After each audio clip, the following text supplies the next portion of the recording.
혹시 피부에 뭐가 나면 화장품부터 바꾸시나요? 물론 그것도 중요하죠. 하지만 진짜 원인은 우리 몸속에 숨어 있을 수 있다는 사실. 이번 시간에는 우리 몸 안의 상태가 피부 겉으로 어떻게 드러나는지 그 놀라운 과학적 연결고리를 한번 제대로 파헤쳐 보겠습니다. 자, 이걸로 한번 시작해 보죠. 우리가 그냥 목마르다 하고 넘어가는 탈수 상태 있잖아요. 그때 우리 몸속에서는요, 사실 엄청난 비상 상태가 벌어지고 있거든요. 자, 보세요. 고작 4%예요. 근데 이 4%만 부족해도 우리 몸은 기절할 수도 있다는 거 아세요? 이게 어느 정도냐면요. 우리가 딱 이틀 동안 물을 한 모금도 안 마셨을 때, 바로 그 정도예요. 이때부터 벌써 몸에서는 혈액순환이 느려지면서 이상 신호를 막 보내기 시작하는 거죠.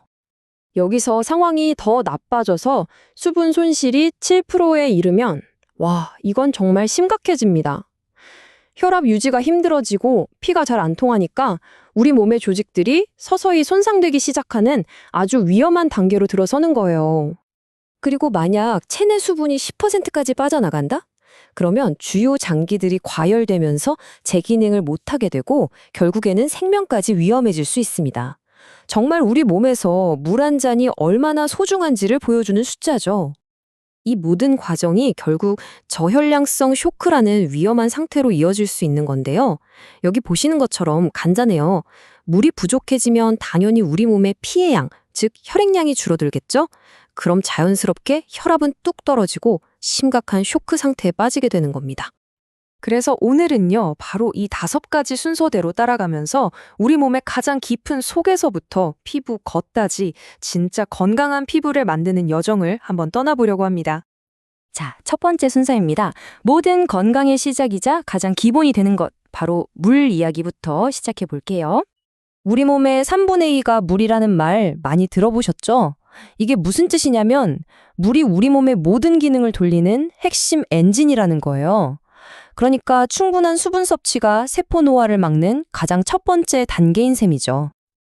자, 물로 기본기를 탄탄하게 다졌다면 이제 우리 몸에서 가장 큰 장기, 바로 피부에 어떤 연료를 넣어줘야 할지 알아볼 시간입니다. 핵심은 바로 영양소예요.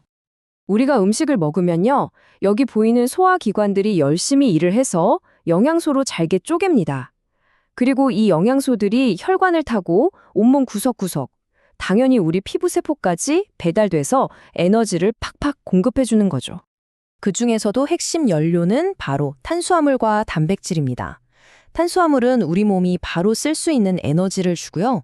단백질은 피부 조직을 만들고 또 손상된 곳을 고치는 튼튼한 벽돌 같은 역할을 하는 거죠. 좋습니다. 이제 몸속 시스템에서 잠시 눈을 돌려서 우리 몸의 최전방 방어선이죠. 바로 피부 그 자체는 어떻게 작동하는지 한번 들여다볼게요. 와, 우리 피부 단면을 보니까 무슨 정교한 공장 같지 않나요? 여기 보이는 피지선, 에크린선, 아포크린선. 바로 이 작은 샘들이 우리 피부에서 기름과 땀을 만들어내는 핵심 부품들입니다. 특히 땀샘은 두 종류가 있는데요. 이게 아주 달라요. 먼저 에크린선은 우리 몸의 쿨러예요. 체온 조절을 위해서 거의 물로만 된 땀을 내보내죠. 반면에 아포크린선은 단백질이 섞인 좀 더 진한 땀을 분비하는데 이게 피부의 박테리아랑 만나면서 사람마다 고유의 퇴치를 만들게 되는 겁니다. 그리고 우리 피부에는요, 아주 똑똑하게도 천연 보습인자라는 자체 보습 시스템이 내장되어 있어요. 이 성분들이 우리 피부 각질층 수분의 15에서 30%까지 꽉 잡아주는데요. 아쉽게도 너무 과도한 세안이나 강한 자외선에는 쉽게 파괴될 수 있으니까 조심해야 해요. 자, 이렇게 피부가 어떻게 돌아가는지 알았으니 이제 우리가 매일 바르는 스킨케어 제품들이 어떻게 피부를 밖에서 도울 수 있는지 그 방법을 알아볼게요.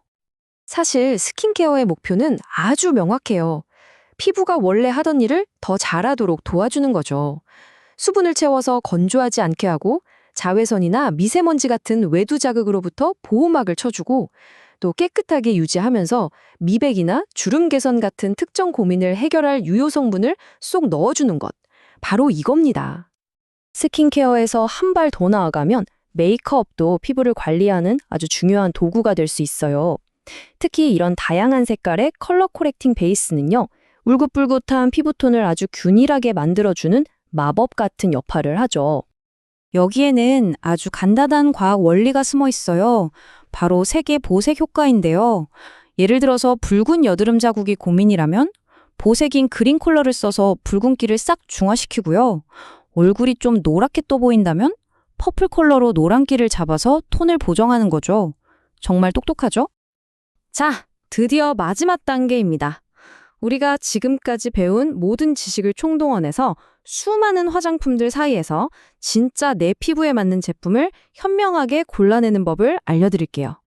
우리가 그냥 광고 문구만 보고 이거 천연이래, 유기농이래 하고 덥석 사면 안 되는 이유가 있어요. 이 단어들은요, 사실 아주 구체적이고 엄격한 인증 기준을 통과해야만 쓸 수 있는 말이거든요. 그 차이를 아는 게 정말 중요합니다. 자, 그럼 천연 화장품 인증 마크가 붙은 제품을 같이 한번 뜯어볼까요? 이게 그냥 붙는 게 아니에요. 보세요. 전체 성분 중에 무려 95% 이상이 천연 원료여야 해요. 그럼 나머지 5%는요? 이것도 마음대로 쓰는 게 아니라 허용된 합성 원료만 쓸 수 있고요. 심지어 그 안에서도 석유화학 원료는 2%를 절대 넘으면 안 된다는, 와, 정말 깐깐한 기준이 있는 거죠. 그럼 유기농 화장품은 뭐가 또 다를까요? 일단 방금 말한 천연 화장품의 까다로운 기준을 전부 만족해야 하고요. 거기에 플러스 알파가 있어요. 바로 전체 성분 중에 10% 이상이 유기농 농법으로 키운 원료여야만 받을 수 있는 한 단계 더 높은 등급의 인증인 셈이죠. 결국 당신의 피부는요, 지금 당신의 몸속 건강 상태를 그대로 보여주는 거울이나 마찬가지예요. 오늘 함께 알아본 내용들을 떠올리면서 지금 당신의 피부는 과연 어떤 이야기를 들려주고 있는지 한번 가만히 귀 기울여 보는 건 어떨까요?